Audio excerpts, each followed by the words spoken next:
Dá uma saudade do meu sertãozão.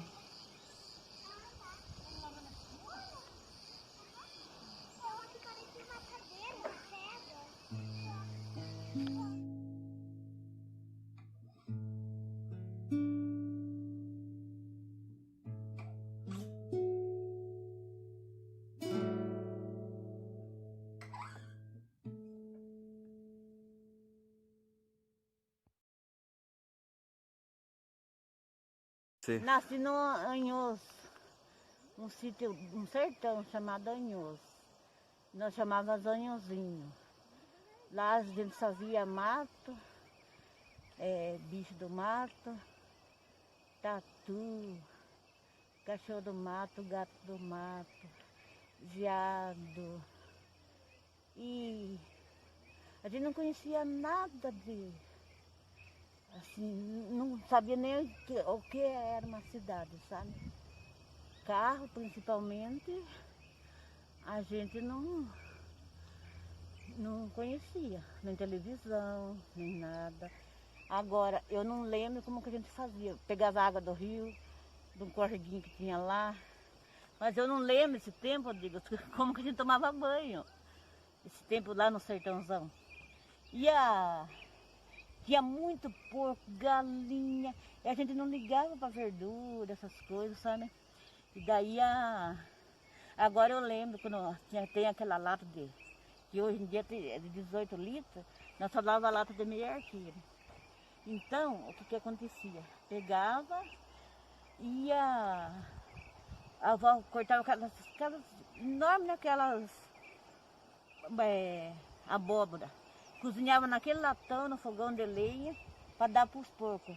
E quando a avó falava que estava bom, todo mundo ia comer junto, sabe? Comer as coisas dos porcos, a abóbora dos porcos. E era uma delícia, Diego. A gente nunca comeu sem mistura. Tinha arroz bastante, meu pai plantava arroz, feijão, milho. Então, a gente só comprava o sal. Mas mistura tinha de monte, arroz, feijão. E o meu avô, ele já morava no bairro do Barreiro. E foi o meu avô que deu esse sítio para o meu pai, que chamado, eu nem sabia como que é, nós chamávamos de Anhozinho. Agora que eu fiquei sabendo que é Anhos que fala. Mas a gente não via gente, sabe? O vizinho, meu filho, dava daqui lá no Ribeirão. A gente, quando chegava gente diferente, assim, algumas cateiras que vendiam as coisas, era muito difícil, era só caminho, sabe? Não tinha estrada, não tinha nada. Então a gente era desse costume, eu não conhecia televisão, cidade não sabia o que era, casa chique, não sabia. A nossa cama era de pau a pique, quatro ganchinhos, aquele pauzinho, esteira. E a gente vivia bem, a gente não sentia falta dessas coisas, porque a gente cresceu ali, né, Diego? E eu não sei, toda a minha turma de lá já se foram. Eu tenho parente que eu nem conheço lá em Barra do Turva. Barra do Turva já é uma cidade, agora é uma cidade bonita, sabe? Vai fazer 38 anos que eu não vou para lá. 39. 39. Que eu não vou mais para lá. Eu fui quando foi para consertar o meu registro para casar. Aí nós já estávamos na cidadinha, nós estudamos até a 4ª série. Você tem nariz assim, Coitadinho, meu Deus do céu. Ele come bolacha que bolacha. pode você ficar fazendo isso, daqui a pouco seu nariz vai ficar pra cima. O nariz da minha mãe é assim. Eu não gosto que fale que meu nariz é igual da minha mãe. Aí a hora comecei a trabalhar tão cedo, eu sou 5 anos mais velha do que ela. Eu acho que eu tinha uns 17, 18 por aí. E a Orguinha tinha uns 17, tinha 13 anos. E é isso. É vó. É vó isso. É vó.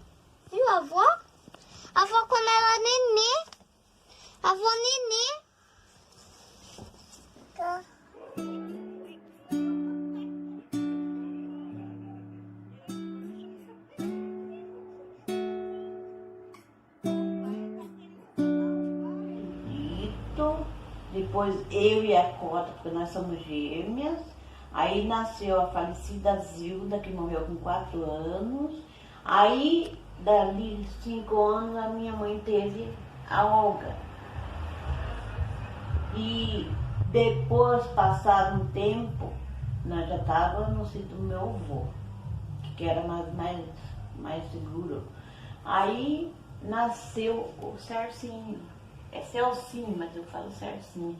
Ele é o caçudo. Nós somos em fora a Zilda, 3, 4, 5 irmãos. Com a Zilda era 6, né? E foi assim. E quando ela morreu, assim, a gente era tão inocente, mas o Dito já era mais velho do que nós, ele devia ter mais atividade do que nós, né? Mas quando essa menina morreu, já só deitadinha no chão, numa esteirinha, e meu pai vendo ela morrer lá, e eu com a Cota e o Dito vendo. O pai falou, vem, naquela pobreza, sabe? Vem, a sua irmã a irmã de vocês está morrendo. Aí nós fomos lá, voltamos correndo para fora, tá? Nós estávamos chupando cana, cortando aquele nozinho de cana para chupar. Pensa que nós ligamos, nós não ligamos. Havia a cabeça da gente como era antes. A gente chegava, olhava lá e saía correndo, ia brincar. Ainda depois, quando ela faleceu, meu pai ficou puro, doido, minha mãe. E nós ali, eu com a Cota, o Dito, a Orguinha não tinha ainda, Cercinhos, nem lembro. Mas eu lembro da afeição dela até hoje. Quando você era pequena, do que você gostava de brincar? Ah, posso começar? Ó, a gente não tinha brinquedo. Então meu pai plantava milho, e quando aquele milho crescia, saía aquelas espiguinhas, o milho tinha cabecinha, cabelo. E daí nós ia lá, cortava um monte daquelas bonequinhas, nós ia só amassando, tirando o milho maiorzinho, para ter mais cabelo. E nós estragávamos com bastante pé de milho. Meu pai ia lá, mas ficava bravo. E nós trazíamos aquelas bonequinhas, até o Dito, que era homem, brincava comigo, com a Cota, fazendo de conta que nós trançávamos o cabelinho de milho ali. E esse que era a nossa brincadeira. E depois, nós tínhamos muito porco, a gente pegava, tinha um lugar que a gente falava paió. Aí era cheio de milho, de cima até embaixo que meu pai plantava. E aquele milho lá, nós descascava ele, deixava aquela copa. Aí nós amarrávamos no pé, calçava aquilo lá e amarrávamos no pé, sabe? E nós saíamos andando assim, aquela porcaiada corria tudo atrás da gente, pisando aquela espiga de milho. Fala da Bandaval, né? E tinha um córrego do lado assim, outro córrego do lado. E nós tinha aquela montanhona lá, só montanha. E deu aquela chuva, nós falava tormenta. Agora que eu sei que é Bandaval, outras coisas que eu sei. Então a gente ficava ali vendo aquelas árvores enormes rolando pelaquela montanha, e a gente vendo ali.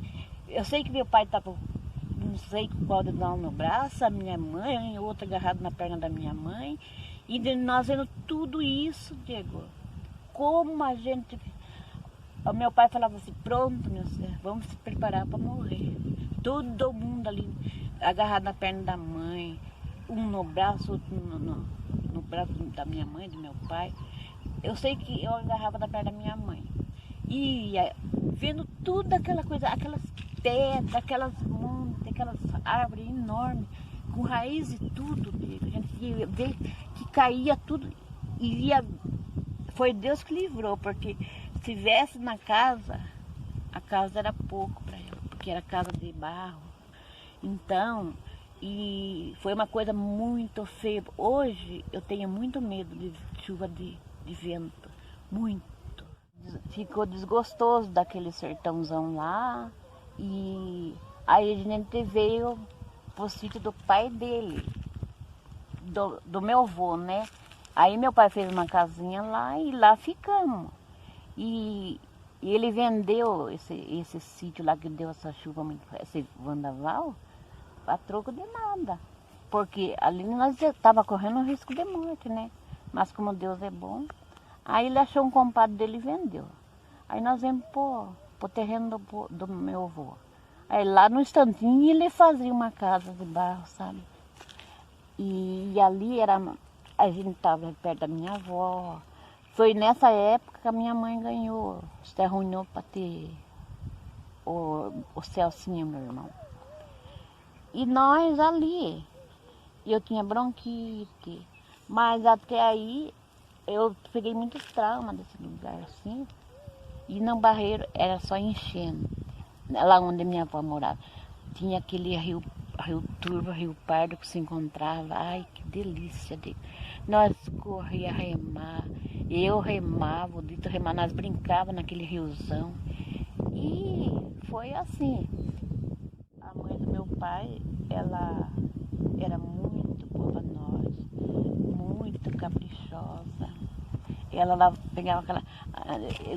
Naquele tempo não tinha bacia de prato nem de alumínio.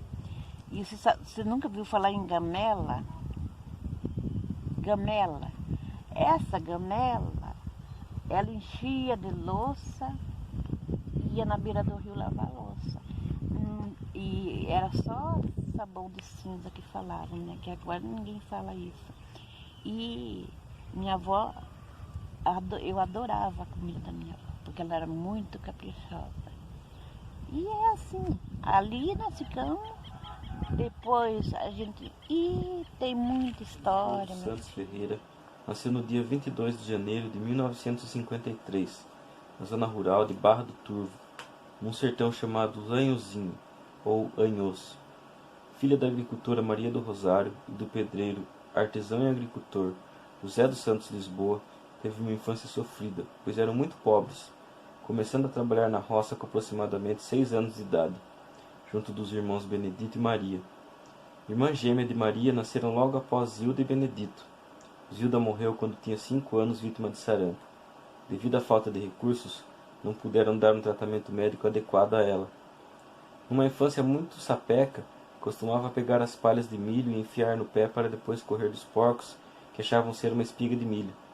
Ou fazer bonecas de pano e amarrar nos cachorros para correr com as bonecas nas costas.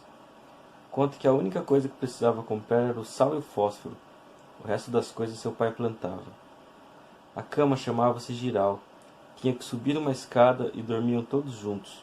O colchão era uma esteira feita de taboa. Sua casa era de pau a pique e barro, e telhado de sapê. Tudo feito pelo seu pai, que também construía canoas e caixões quando necessários. Quando tinha mais ou menos 8 anos de idade, um grande dilúvio levou as criações e as plantações de sua família. Nessa época havia nascido Olga, que assistiu o dilúvio no colo de seu pai. Os outros se agarraram nas pernas de sua mãe. Perguntei a ela, por que acha que não morreram? Ela me respondeu, foi por Deus, não tem outra explicação. Depois do dilúvio. A partir daí passaram por vários locais trabalhando na plantação e colheita de tomate. Conta a dona Tiana, assim chamada pelos integrantes do coletivo jovem, que seu pai normalmente saía devendo para o patrão nessas colheitas, pois a alimentação e moradia eram cobradas por eles. Pelo fato de ter uma criança pequena e mais 3 crianças que trabalhavam, aumentava a quantidade de alimentos e diminuía a quantidade de rendimento do trabalho. Escola. Matriculou-se na escola aos 11 anos de idade, estudando até a 4ª série do ensino fundamental, pois não havia continuidade do ensino em Barra do Turvo. Quem tinha dinheiro terminava os estudos em Iporanga.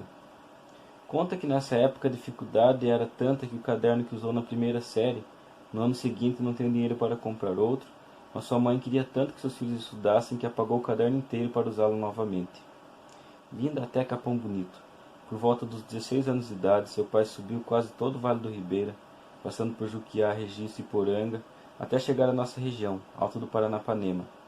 Aqui em Capão Bonito trabalhou na roça por mais alguns anos, trabalhou de doméstica e também de balconista, além de ser uma crocheteira de mão cheia. Aos 22 anos morou em Guapiara, passando por Sorocaba e São Paulo, voltando aos 27 anos para Capão Bonito. família donatiana. Casou-se aos 29 anos com Carlos Fernandes Ferreira. Juntos tiveram 3 filhos. Em 2001, perderam um de seus filhos. Apesar de todo o sofrimento que viveu, hoje se recuperou e leva a vida. Uma vida muito feliz ao lado de seu marido e seus 2 filhos. Inclusive eu sou um deles. Essa foi uma homenagem prestada pelo seu filho que te ama muito. Bom, me lembro que a gente fez esse jornal com essa homenagem em 2008. Um jornal Freguesia Velha, que era sobre a história e cultura da cidade, e basicamente toda a trajetória que eu tive foi baseada nas histórias que a mãe contou. Eu acho que isso foi muito importante para o caminho que eu decidi percorrer, e eu percebia que aquela frase do Eduardo Galeano, que quem não conhece seu passado se perde no fio da história, eu acho que isso faz muito sentido. Que eu percebi aonde eu estou inserido e por que eu estou inserido aqui a partir das histórias da minha mãe. E esse relato que eu escrevi, essa homenagem para ela, foi num período assim que eu comecei a me tocar quanto isso era importante. Hoje, além dos 2 filhos, que sou um deles, e o meu irmão Douglas, já tenho mais 2 netos, que são meus 2 filhos, a Alicia e o Dastan.